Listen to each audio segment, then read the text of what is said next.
নমস্কার বন্ধুরা, রমা হেসেলে সবাইকে স্বাগত। আমি রমা আবারও চলে এসেছি আপনাদের কাছে একটি নতুন রেসিপি নিয়ে। আজকে আমি আপনাদেরকে বানিয়ে দেখাচ্ছি ঝরঝরে সাবুর পোলাও। সবজি দিয়ে করব, একদম ঝরঝরা হবে। অনেকেরই বলা থাকে যে সাবুর পোলাও ঝরঝরা হয় না, মাখো আঠো আঠো হয়ে যায়। আমি ঝরঝরা করার জন্য ঝরঝরা করে সেটা আমি দেখাবো। দেখুন, এখানে গোটা সাবু আছে প্যাকেটে। এটা একটু বড় দানা সাবু, সেই হিসাবে আমি সাবুটাকে নিচ্ছি। একটা যতটা লাগবে আন্দাজ মতন আমি একটা কাপ দিয়ে মেপে নিচ্ছি। তো আপনাদের যতটা লাগবে, যতটা বানাবেন সেই হিসাবে নিলেই হলো, কোনো মাপ ঝোঁক নেই।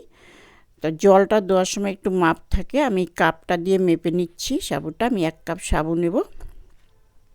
এখানে যতটা আপনাদের দরকার হয় সেই হিসাবে নেবেন। তো 1 কাপ সাবু নিচ্ছি আমি। এটা সাবুটা অনেক সময় আঠো আঠো হয়ে যায়, কিন্তু এটা ধোয়ার উপরে নির্ভর করবে সাবুটা। এখন আমি এটা ভালো করে ধুয়ে নিব।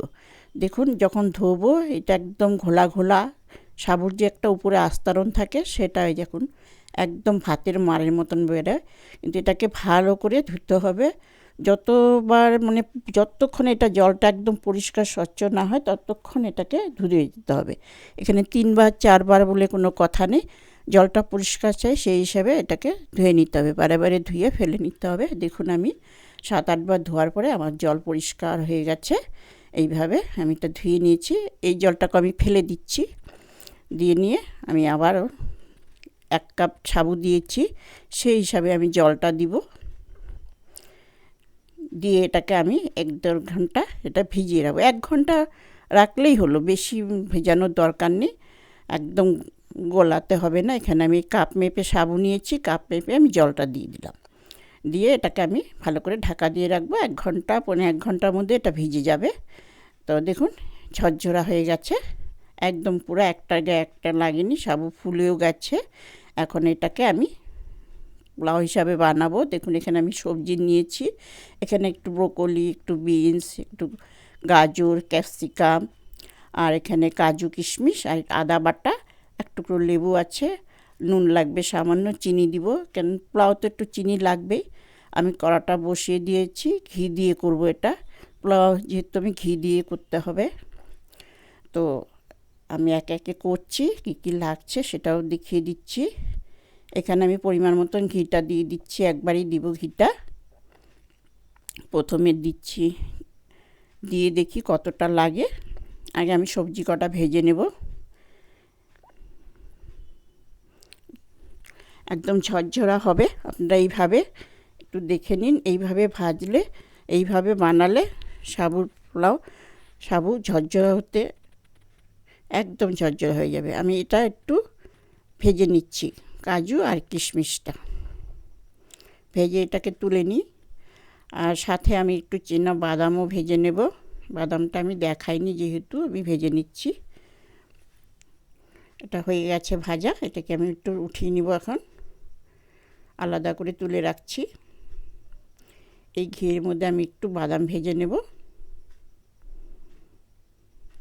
অল্প করে আমি একটু বাদাম ভেজে নিচ্ছি। বাদামটা দিলে ভালো লাগে, মুখে পড়লে টেস্ট লাগবে, আর তাছাড়া দেখতেও ভালো লাগে। একটা দেখারও সৌন্দর্য আছে, তো সেই জন্য আমি এটা বাদামটা ব্যবহার করছি। বাদামটা ভাজা হয়ে গেছে, আমি উঠিয়ে নিচ্ছি।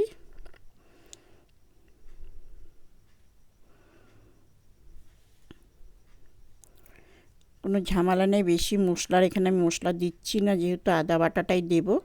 এখানে আমি সবজিগুলো একে একে সব একসাথে দিয়ে আমি ভেজে নেব। সামান্য অল্প পরিমাণ করে করে দিয়েছি সব কিছু। দিয়ে এটাকে আমি একটু আগে ভাজা ভাজা করে নেব। ঘি আর দিইনি, নামানোর সময় একটু আপনাদের চাইলে দিতে পারেন, কোনো অসুবিধা নেই। আর কম ঘিয়েও এটা করতে। এখানে আমি নুনটা দিয়ে দিচ্ছি। নুনটা দিয়ে দিলে, পরিমাণ মতো নুনটা দিয়ে দিলে তাড়াতাড়ি এটা সেদ্ধ সেদ্ধ হয়ে যাবে, মজে যাবে সবজিগুলো। আর এটা খুব টাইম লাগে না, খুব তাড়াতাড়ি হয়ে যায়। একটু নেড়ে চেড়ে ভেজে নিচ্ছি। এখন আমি এর মধ্যে দিয়ে দিলাম একটু সামান্য হলুদ দেব, যেহেতু পোলাও। আদা বাটা দিয়ে এটাকে একটু ভাজা ভাজা করে নেব। আমার সব কিছু কিন্তু শর্টকাটেই হয়, আমি আগেও বারবার বলেছি। একদম মশলা একটু মিষ্টি দিয়ে দিচ্ছি, যেহেতু পোলাও একটু পরিমাণ মতো মিষ্টি, একটু মিষ্টি মিষ্টি হলেই ভালো হয়, সেই আন্দাজে মিষ্টিটা দেবেন। চিনি দিয়ে দিচ্ছি আমি। এটা দিয়ে আমি এটাকে ভালো করে, মানে এই চামচ দিয়ে আমি 3 চামচ চিনি দিয়েছি। আর এখন আমি সাবুটা দিয়ে দিচ্ছি। এখন একটু এটা ভেজে নিচ্ছি। এখন কালারটা চলে আসবে, পোলাওর কালারটা।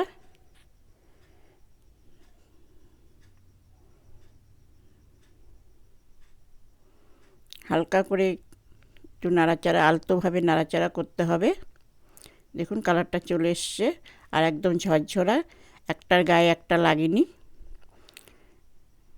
হালকা করে আমি দিয়ে দিচ্ছি। এখন আমি এর মধ্যে দিয়ে দিচ্ছি কাজু কিশমিশ এবং বাদাম। পুরোটা দিচ্ছি না, কিছুটা আমি রাখলাম, উপরে সাজিয়ে দিব। প্রায় হয়ে গেছে এটা। এখন আমি এটার মধ্যে লেবুর রসটা চিপে দিব। লেবুর রস দেবেন, তাতে আরও ঝরঝরা হবে এবং একটু টকটক ভাব হবে, ভালো লাগবে খেতে, টেস্টি হয়। এটা প্রায় হয়ে গেছে, আমি এটা নামিয়ে দিব। খুব একটা টাইম লাগে না, দেখতেই পেলেন। আর একদম ঝরঝরা, কোনোটা গায়ে কোনো একটা সাবুও একটার সাথে একটা লাগেনি, পুরো ঝরঝরা হয়ে গেছে। বানিয়ে খাবেন এভাবে, ভীষণ টেস্টি। এটা আমি ঢাকা দিয়ে আমি নামিয়ে দিচ্ছি। দেখুন পুরো ঝরঝরা, কোনোটার গায়ে লাগেনি। আমি সাবুর পোলাও রেডি। ভালো লাগলে লাইক, শেয়ার, কমেন্ট অবশ্যই করবেন, সাবস্ক্রাইব করে দেবেন প্লিজ। পাশে থাকা বেল আইকনটা ক্লিক করে দিবেন, যখন আমি নতুন রেসিপি দেবো আপনারা পেয়ে যাবেন। অনেক অনেক ধন্যবাদ। Thank you.